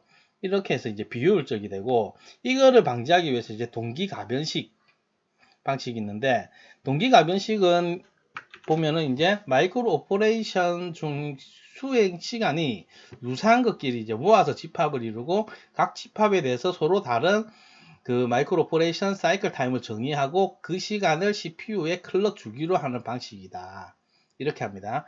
그러면 다 읽어보고 할게요. 각 집합의 마이크로 사이클 타임은 서로 정수배가 되도록 하고, 수행 시간의 차이가 큰 경우에 사용하고, 제어는 좀 복잡해지는데 CPU의 처리 시간을 단축시켜 효율이 높아집니다. 이래 되면은 이제 많은 마이크로 오퍼레이션이 이렇게 존재하잖아요. 이렇게 존재하는데 여기서 말하듯이 이제 비슷한 것끼리 집합을 만들어 놓는 거예요. 그러니까는 2사이클 필요한 거, 3사이클 필요한 거, 1사이클 필요한 거, 뭐 얘네들만 따로 모아가지고 놔둬놓고, 그 다음에 좀 긴 거, 뭐 6개짜리, 7개짜리, 5개짜리 뭐 이런 것들 모아놓고 이렇게 하는데, 그러면 이제 마이크로 CPU의 사이클 타임이 이거 작은 것끼리 모아놓은 거, 보면 이제 1개짜리, 2개짜리, 3개짜리를 모아놨다 치자. 그럼 뭐 얘 같은 경우에는 이제 같이 놓으면은 이제 이 파동이 한 번, 2번, 3번, 4번, 5, 6번. 6번이라 치고, 6번이라 치면은 지금 이 시간에 이제 얘를 이 그룹을 두 개를 넣으면은 되게 많이 처리가 되겠지요. 그 다음에 이 얘네 같은 경우에는 이제 그러니까 종수배가 되라 하는 거는 이걸 말해요. 이 사이클 타임을 정하는데 이거를 이제 종수배로 해 놓으면은 얘가 이 7이 나쁜 얘다. 7이 아니고 5, 6, 5 이렇게 있다고 칩시다. 얘를 딱 넣으면은 이제 이게 이동안 이제 한 번 이렇게 그게 돌아가잖아요. 한 번에 이렇게 돌아가고, 그 사이에 이 그룹 같은 경우에는 2번을 넣을 수가 있단 말이에요. 이런 효율을 위해서 이제 정수배로 이제 그 마이크로 사이클 타임을 이제 정수배로 정하게 되는 겁니다. 대략적으로 이제 동기 고정식과 동기 가변식이 이제 차이점을 아실 겁니다. 얘의 단점이라고 하면 이걸 구현하는데 복잡해진다. 제어가 이제 복잡해지고, 제어는 얘가 단순하지만은 지금 이렇게 다양한 크기가 이래 있을 때는 그 사이클이 하나만 필요한 거랑 10개가 필요한 거랑 가치가 있으면은 얘는 실행될 때 이제 한 사이클만에 실행이 되고 나서 9사이클은 돌고 있잖아요. 이런 것 때문에 이제 효율이 떨어지는 게 이제 단점이다. 이렇게 기억하고 계시면 됩니다.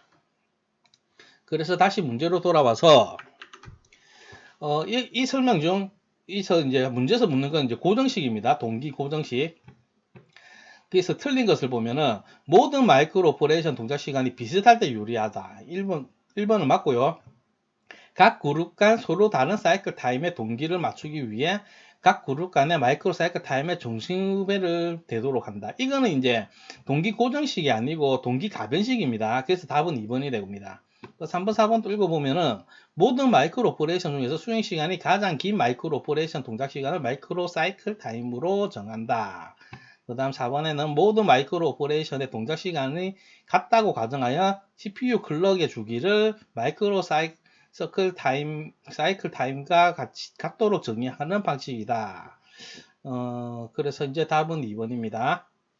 그 개념이 별로 안 어렵지요. 동기 고정식과 가변식. 이 개념을 조금 알고 계시면은 뭐 이거 외울 필요 없습니다. 그 이해하고 있으면 읽어보면 답이 나옵니다. 그 다음은 다음 진리표가 의미하는 논리 게이트 되게 쉬운 문제입니다. 여기서 보면은 그 출력이 보자 0001일 때 1110 이건 딱 봤을 때 두 개가 같을 때가 0이고 다르거나 둘 다 00이거나 할 때는 다 111이 되지요. 그래서 이거는 뭐의 반대입니까? AND의 반대가 되지요. AND의 반대. AND의 반대가 되니까는 not AND, NAND 해서 답은 4번이 돼요. 그래서 내친 김에 이걸 한번 다른 게이트들을 어떻게 동작하는지를 보면은 일단 얘는 NAND였고 먼저 AND를 먼저 보면은 AND 같은 경우에는 둘 다 1일 때 1이고 나머지는 다 0이지요. 그래서 0, 0, 0, 1 이래 되고 그 다음 OR을 보면은 둘 중에 하나만 1이면 1인 거, A, B가 둘 중에 하나만 1이면 1인 거. 그래서 0, 1, 1, 1 이게 이제 OR이고요. 그 다음에 NOR 같은 경우에는 OR의 반대가 되죠. 1, 0, 0, 0 이렇게 됩니다. 그 다음에 또 더불어서 XOR은 이제 이 두 개가 이제 다를 때만 1인 거. 그래서 00이랑 1일 때 같고 둘이 다를 때 이렇게 이거 아주 기본적인 문제입니다. 그 다음 56번 또 인터럽트 문제네요. 인터럽트 가운데 소프트웨어적 우선순위 처리 기법은 이거는 이제 첫 보면 1번 나올 정도로 알아야 됩니다. 폴링은 굉장히 중요하거든요. 일단은 인터럽트 우선순위 인터럽트에 대해서 알아보면요. 우선순위 인터럽트가 발생하게 되면 이제 여러 개가 동시에 여러 개가 이제 발생했을 때 먼저 서비스할 조건, 먼저 실행할 조건을 결정하기 위해 각 소스에 우선순위를 부여한 시스템을 말합니다. 그래서 거기는 이제 크게 이제 폴링 절차가 있고 하드웨어 우선순위, 하드웨어적으로 하는 게 있고 폴링은 이제 소프트웨어에 의해서 우선순위 판별하는 겁니다. 이제 차례대로 플래그를 검사한다는 이런 방식으로. 그래서 많은 인터럽트가 있을 때 시간이 많이 소요됩니다. 소프트웨어적으로 처리하기 때문에. 근데 하드웨어 우선순위 판별에는 이제 두 가지가 있습니다. 데이지 체인과 병렬 우선순위 두 개가 있고, 데이지 체인은 이제 인터럽트가 발생하는 모든 장치들을 이제 직렬로 연결하는 거고, 병렬 우선순위는 이제 각 장치를 병렬로 연결하여 개별적으로 세트할 수 있는 레지스터를 사용하는 게 이제 병렬 우선순위입니다. 그래서 폴링하고 데이지 체인은요, 되게 자주 문제가 나와요. 그리고 실기 필답형에도 자주 단답형으로 나오기 때문에 정확하게 알고 계셔야 돼요. 폴링하면 그냥 소프트웨어적으로 우선순위 판별한다. 이렇게 생각하시면 됩니다. 데이지 체인은 직렬이고 그 또 병렬 우선순위도 있다. 이 정도로 알고 계시고 그래서 지금 56번은 이제 소프트웨어적 우선순위니까는 이제 답은 1번이 되겠습니다. 그 다음에 57번은 이게 굉장히 상식이죠. CPU에서 마이크로 오퍼레이션이 실행되도록 하는 것은 한마디로 CPU가 어떻게 동작을 하냐입니다. CPU는 이제 전기 클럭으로 이제 주파수로 이제 작동을 하죠. 뿅뿅뿅. 그게 이제 제어 신호입니다. 제어 신호. 그래서 답은 이제 4번이고요. 딴 거 뭐 스위치니 레지스터 누상기 뭐 이런 거는 이제 CPU가 작동하는 거에 대해서는 물론 CPU를 구동시키는 역할을 하는 건 아니지요. 레지스터는 이제 저장을 하는 거고 누상기는 이제 계산할 때 사용되는 레지스터의 한 종류고 스위치는 뭐지? 스위치는 바꾸는 거 뭐 그런 걸 말하는데 아무튼 이제 1, 2, 3은 큰 의미는 없고요. 클럭에 의해서 작동하는데 그걸 이제 제어 신호라고 한다. 그렇게 알고 계시면 됩니다. 이번에는 58번.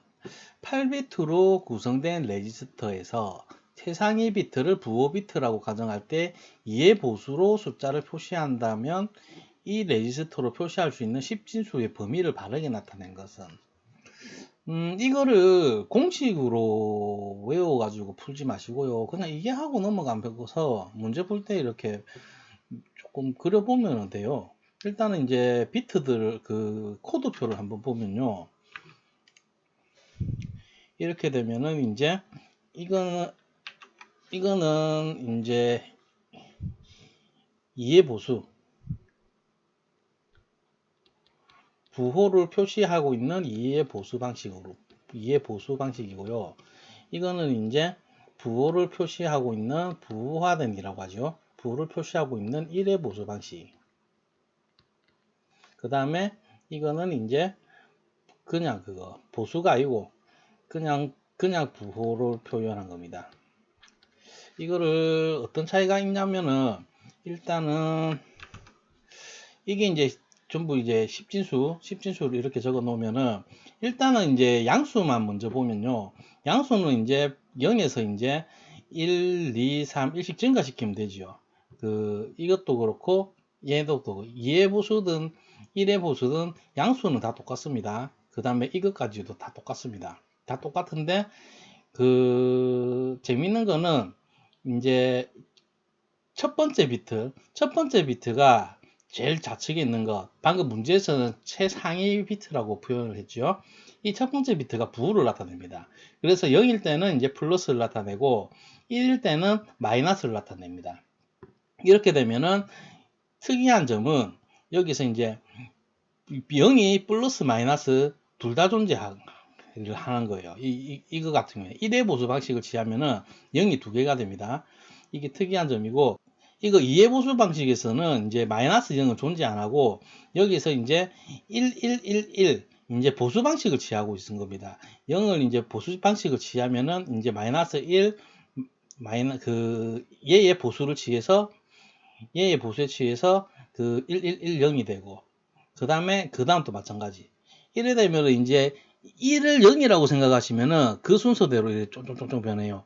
이 쪼로롱 변해서 지금 이렇게 표현을 하는데 여기서 이제 차이점을 이렇게 보면은 지금 1의 보수 방식에서는 이제 0에서 한 비트를 낭비하고 있지요. 필요도 없는 존재하다 하지 않는 마이너스 0에 이제 비트를 부여하고 있고 얘도 마찬가지입니다. 얘도 마찬가지로 이게 플러스 0, 마이너스 0 두 개가 존재하게 됩니다. 그렇게 돼서 얘는 이제 표현력이 하나가 줄어들지요. 얘는 이제 7부터 8까지 있어 하나가 더 있게 되고요. 그래서 이 차이점을 잘 보시면 돼요. 그러면은 다시 문제로 돌아가서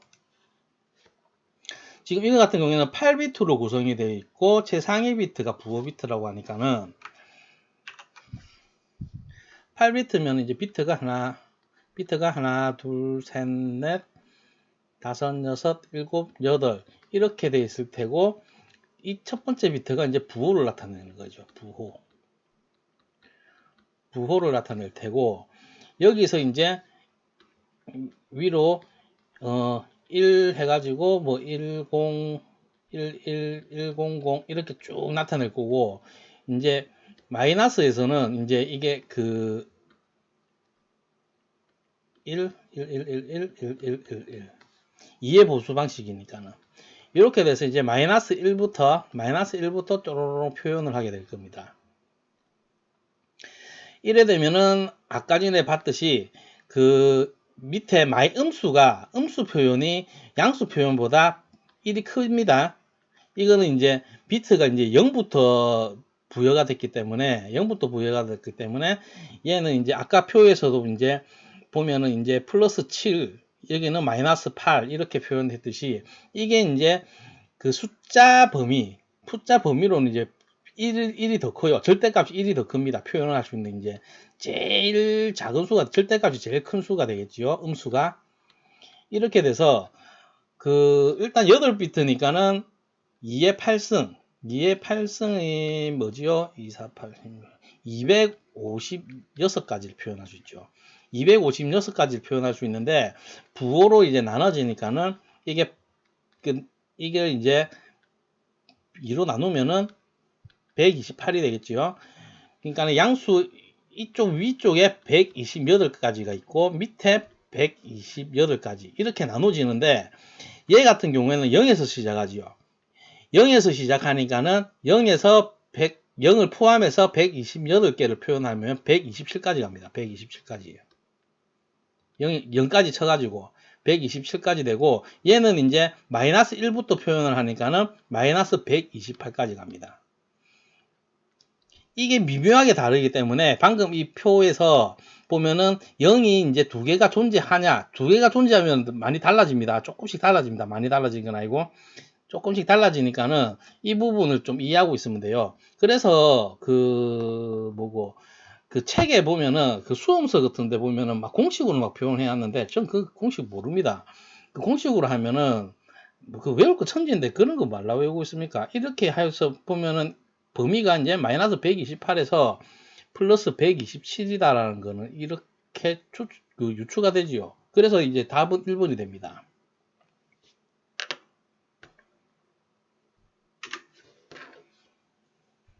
그 다음 문제, 오랜만에 이제 디스크 용량 구하는 문제가 나왔는데, 양면 저장을 할 수 있는 두 장의 디스크로 구성된 디스크 드라이버에 실린더가 8개고, 각 트랙당 16섹터이며, 섹터당 512바이트를 저장할 수 있는 이 디스크 드라이버에 저장할 수 있는 총 용량은, 이거를 그 디스크의 구조를 모르면은 되게 어렵게 느껴지고 특별한 공식이 있는 것처럼 느껴지는데 전혀 안 그렇습니다. 이거는 그냥 그 구조대로 생각을 하면은 공식도 없어요. 그냥 곱하면 되는데 일단 구조를 보면요.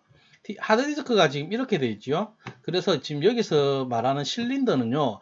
얘네들을 말해요. 얘네들을 세로를 말하고 그 실린더가 이제 8개다. 실린더가 이제 8개가 있고 이 각 그 트랙당 이게 트랙입니다. 이거 달리기 경주할 때 그 뛰는 데를 트랙이라 하잖아요. 그런 데를 이제 트랙이라고 하는데 트랙당 16섹터다.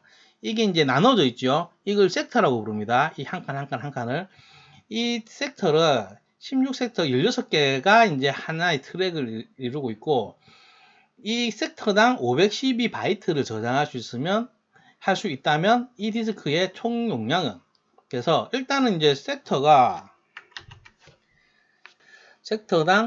512바이트를 저장할 수 있고 이 섹터는 이제 하나의 트랙에 이제 몇 개가 있냐 그 16개죠. 트랙당 이제 16개가 있으니까는 일단 곱하기 16 이렇게 되면 이제 한 트랙당 용량이 되겠지요. 그런데 이제 이 트랙이 몇 개냐 실린더가 몇 개냐는 말입니다. 실린더가 8개니까는 곱하기 8을 해줍니다. 곱하기 8을 해주고 중요한 거는 양면 저장이 가능하답니다. 양면 저장. 그러면은 여기도 저장하고 여기도 저장하니까 두 배가 되죠. 그래서 곱하기 2를 하고 곱하기 2를 해주고 그 다음 이런 게 두 장이 있답니다. 두 장의 디스크랍니다. 두 장의 디스크. 그러면 또 곱하기 1을 해줍니다. 이렇게 하면 이제 이 디스크의 총 용량이 나오는데 또 중요한 거는 이제 바이트인데 답은 좀 다 킬로바이트지요. 킬로바이트로 하려고 하면은 곱하기가 아니고 여기서 나눠줘야 되죠. 물론 바이트를 킬로바이트로 표현을 하려고 하면은 2의 10승을 나눠줘야 됩니다. 이렇게 되면은 답이 나오는데 단위를 잠깐 설명을 해드릴게요. 일단은 비트는요. 비트에서 바이트로 할 때 바꿀 때 자 1바이트는 8비트죠. 그러니까는 이거는 이제 비트를 바이트로 바꿀 때는 그 2의 3승을 나눠줍니다. 2의 3승을 나눠주고 바이트에서 킬로바이트로 바꿔줄 때는 그때는 이제 2의 10승을 나눠주면 됩니다. 2의 10승. 그 다음에 킬로바이트에서 메가바이트로 바꿀 때는 또 여기서 2의 10승을 바꿔주면 됩니다. 이거 이래서 이렇게 이 단위 변환하는 거 잘 알아놓으세요. 그 메모리 용량 계산할 때 단위 때문에 조금 많이 실수를 하거든요. 단위는 뭐 이렇게 된다 치고 지금 얘를 이제 계산을 하려고 하면은 어려우니까는 계산기를 쓰겠습니다. 계산기로 계산을 해보면 일단은 전원을 켜고 우선 그 섹터당 512바이트니까는 512 곱하기 이제 트랙당 16섹터 곱하기 16섹터 그 다음에 실린더가 이제 8개니까는 곱하기 8 그 다음에 양면이기 때문에 다 곱하기 2를 해주고요. 2를 해주고 그 다음에 총 2장이니까는 곱하기 2 이렇게 되면 총 용량이 나오는데 단위를 맞춰주기 위해서 이제 2의 10승을 나눠줘야 되죠. 그러면은 얘네들을 다 묶어줘야 되겠네. 얘네들을 이제 가로로 묶어서 이렇게 묶고 이렇게 묶고 아이고 끝으로 가서 가로를 묶고 나누기 2의 10승을 입력을 하려고 하면은 얘를 눌러서 2의 10승 이렇게 해서 는 256 답이 이제 3번 256이 나왔지요.